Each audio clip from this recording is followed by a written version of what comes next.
You remember when Star Wars used to mean a well-designed franchise with a lot of care and attention put into it?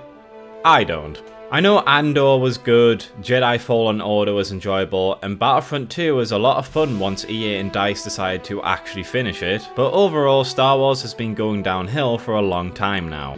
That's how we're gonna win. Not fighting what we hate. Saving what we love.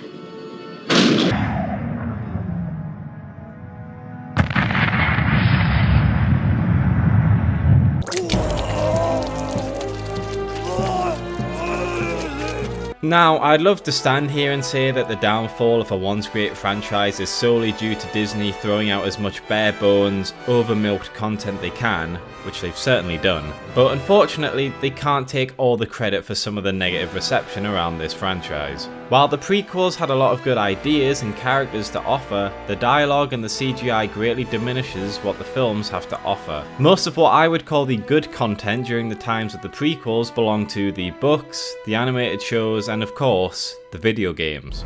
Outside of the adorably enjoyable LEGO games and the very cool but very underappreciated Bounty Hunter game, the next big project was The Force Unleashed, where you play as Darth Vader's secret apprentice, Starkiller. The game does exaggerate your powers and abilities in order to make the game fun to fight, but apart from that, the narrative is quite enjoyable and the gameplay is very fun.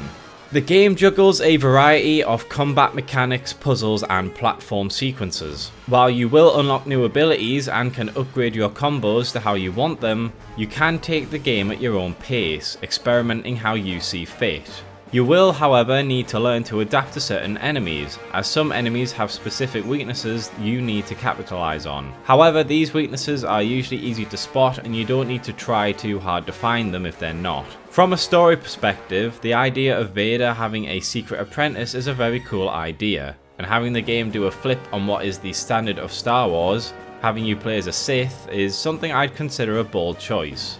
Considering one of George Lucas's beliefs was that Star Wars stories are designed to be reinventions of sort of classic fairy tale hero stories, the idea of being a Jedi, fighting the Empire and freeing the galaxy sounds like the sort of thing he would have created instead of you playing as a Sith warrior, serving Vader and Palpatine as you hunt down surviving Jedi and eliminate rebel sympathizers. It's also nice to see a villain protagonist who doesn't just straight up become a good guy but still has a interesting arc. At the start of the story, Starkiller only knows Vader and obedience, showing no other devotion other than loyalty to his master. However, as the story goes on, with Vader showing that he would betray him at a moment's notice despite his loyalty, and Starkiller showing moments of doubt and hesitation when listening to the words of the Jedi he hunts, Starkiller begins to forge his own identity besides being Vader's lapdog. Towards the start of the third act, while Starkiller is helping Vader find the rebel leaders, it becomes clear that he doesn't actually really care about what Vader wants or about killing the rebel leaders. He's mostly just focused on what's best for himself and Juno, an individual who has stuck by him despite knowing what he does, and showing genuine kindness and loyalty without expecting anything back. And Proxy, a combat droid that, while programmed to try and kill him to test his skills and strengths, does genuinely care about Starkiller, and provides as much useful intel as possible to help him along his journey.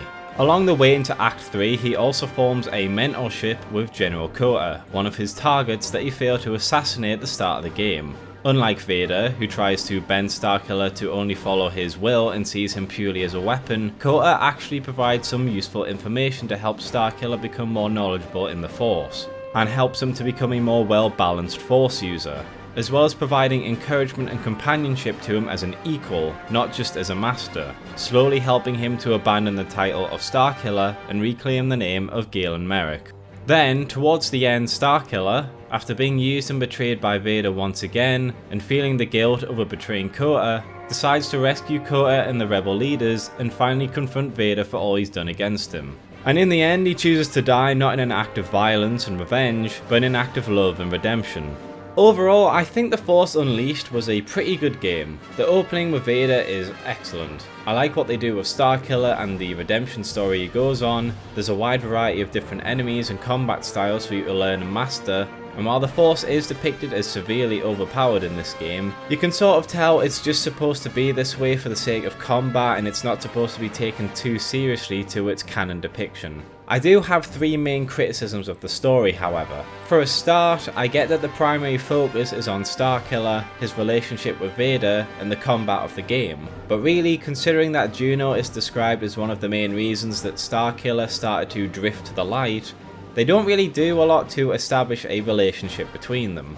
They sort of just hook up at the end. She also really doesn't get a lot of characterization in the game beyond being loyal to you and being your pilot. I would highly recommend reading the novelization of the story, as it helps to flesh out her backstory, personality and relationship with Starkiller, making this aspect a bit more believable. Secondly, I think it's a bit stupid to have high profile characters like Bail in the game to be captured at the end. It kinda makes no sense that the Empire would capture him, knowing that they have formed a rebel alliance and are leading it against the Empire, and then wait until A New Hope before taking any action against them. Like, after this, Bail would have been immediately executed and the Empire would probably have a tighter hold on Alderaan just to make sure that no one else would do the same. It's completely bonkers to me that here he is about to get executed by the Emperor himself and then just nothing happens. Thirdly, I don't like the idea of Starkiller being on equal grounds to Vader and Sidious. I'm not saying that these are invincible villains that shouldn't be in any serious danger, and I get that there are plenty of Force wielders that can be extremely strong opponents either through raw strength or through skill that could harm them.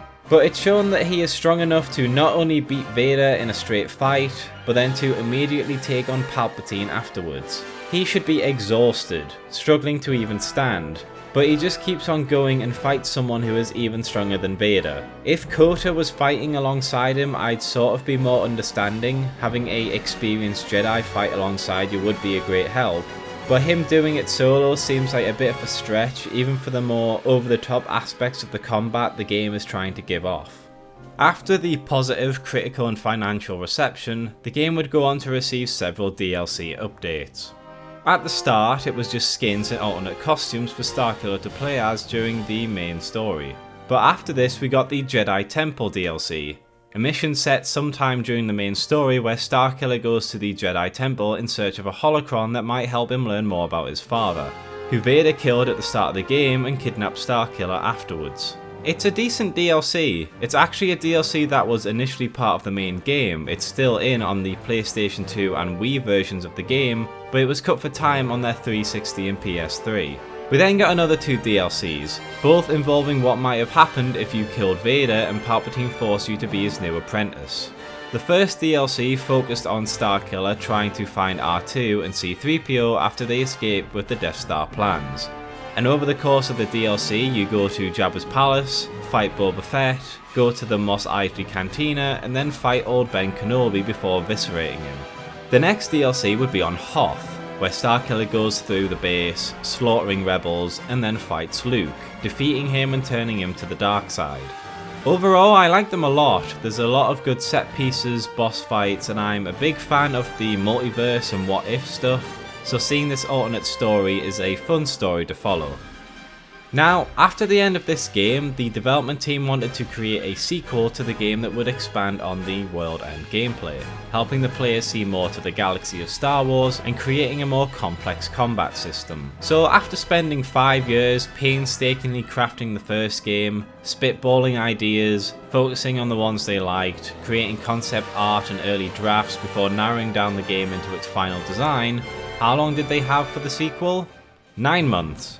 Well, I say they had 9 months, in reality they had as much time as they wanted to perfect their work. This was LucasArts after all, they didn't have any third party to answer to, but they arbitrarily decided to only give themselves 9 months, taking it as some sort of challenge to try and get a successful follow-up out as quick as possible, despite the fact that 99% of the time, rushing a job is only going to lead to a massive fuck-up with your product. So the premise of the game is that Starkiller wakes up in his cell, having been cloned by Vader with seemingly none of his former memories, and forced to endure grueling tasks as a member of the dark side in order to survive. During a combat scenario, however, one of the opponents turns into a vision of Juno, giving Starkiller some memories and makes him unable to strike her down. Vader notes that the cloning process is still flawed and gives him memories he shouldn't have. Starkiller then has another memory of when Vader betrayed him, and so he betrays Vader and escapes. There's now 2 things haunting Starkiller that he needs answers for. Is he actually a clone? And where is Juno? From a gameplay perspective, the game is a huge step up. The combat system is even more flexible and graphic, allowing for better collaborations between saber and force combat. The graphics are a lot better, with better character models, environment art and lighting.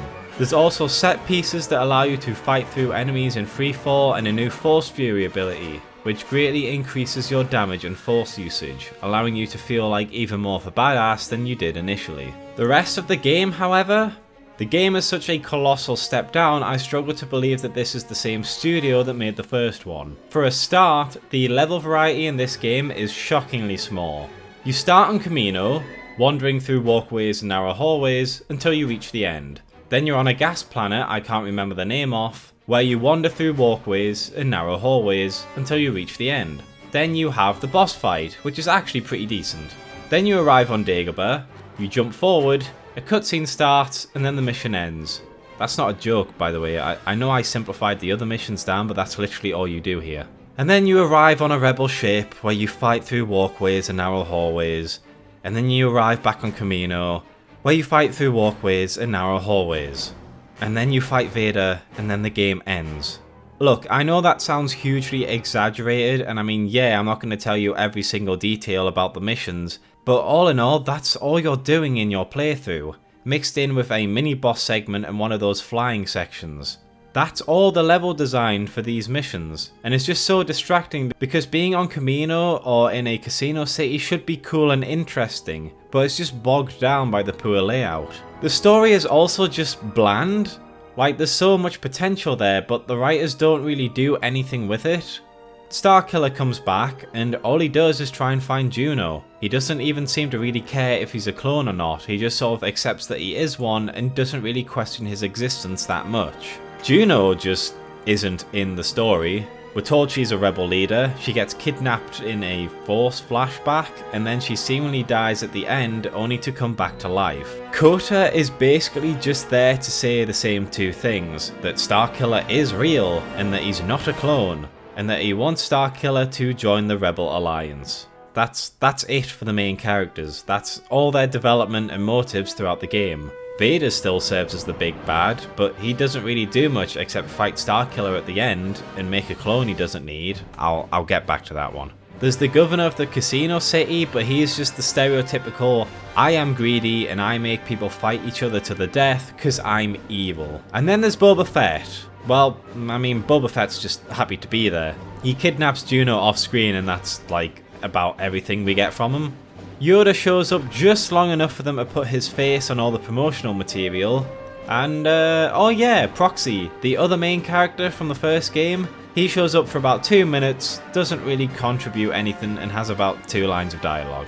There's a reason why you try and give yourself as much time as possible when making a product, because it gives you time to refine it down until it's better each time, and allows you to expand on what you've already settled on. When you give yourself only 9 months to work on a sequel with already established characters and worlds, you are giving yourself nothing because you don't have enough time to expand on them properly. The story for this game is quite obviously a first draft, and I can tell this just from 2 main reasons. 1. What is Starkiller's growth and development in this game? That's a trick question because Starkiller shows no growth or development throughout the entire game. He wakes up, he gets a memory of Juno, he spends the rest of the game trying to find her, the game ends. That's it. Every action and step is to find Juno. And I get that giving your protagonist a solid goal is crucial for storytelling, but that solid goal is all he has. There's no other character around that solid goal to help elevate his character. He doesn't ask about the rebellion he helped create, he doesn't seek wisdom from Yoda, he doesn't really seem to care when he's reunited with Proxy, the droid he spent most of his life with. He offers barely any commentary on most of the events going on. I mean, the only reason he rescues Kota, the man he viewed as a sort of mentor figure, is because he thinks he knows where Juno is, and as soon as he finds out he doesn't, Starkiller leaves him to go to Dagobah to find answers. The second point is that the entire story of the game is redundant and the plot of the game makes no sense. The whole reason that Vader is cloning Starkiller is to get the perfect dark side weapon to be his apprentice. The latest clone of him, the one we play as, is just as big of a failure as the other clones Vader made before him. That's what we're told at the start of the game. Vader goes through the trouble of kidnapping Juno because he wants Starkiller as his apprentice, as he's a strong fighter and a useful tool he could use to subvert the Emperor. So Vader, going through all this trouble, obviously needs this version of Starkiller, right?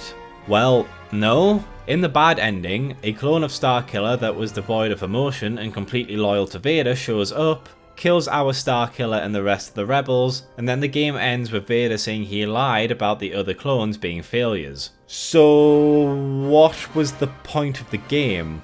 If you already had your apprentice, why were you so keen to hunt down Starkiller? Why not just send the apprentice to hunt down Starkiller instead of faffing around with the rebels and Juno? If you manage to perfect the cloning process to the point where you have the perfect apprentice, then how did this clone go wrong? And before you get onto me that this is the non-canon bad ending and it doesn't count, the canonical novelization of the game clarifies that the reason that Starkiller takes Vader as a prisoner instead of just killing him is because he had a vision that if he tried to kill Vader, the apprentice would kill him and the rebels. So yes, in short, the whole plot is just one massive contradiction that doesn't make any sense.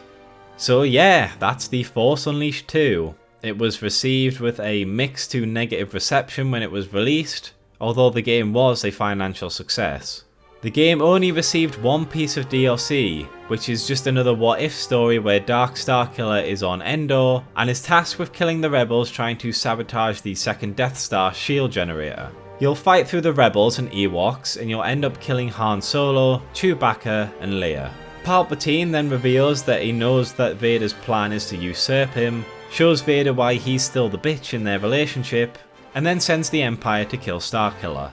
It's alright. I think the idea of Leia having to become the final Jedi after Luke is turned to the dark side and is killed is an interesting concept. And also you get to kill as many Ewoks as you want, so I can't be too critical about it.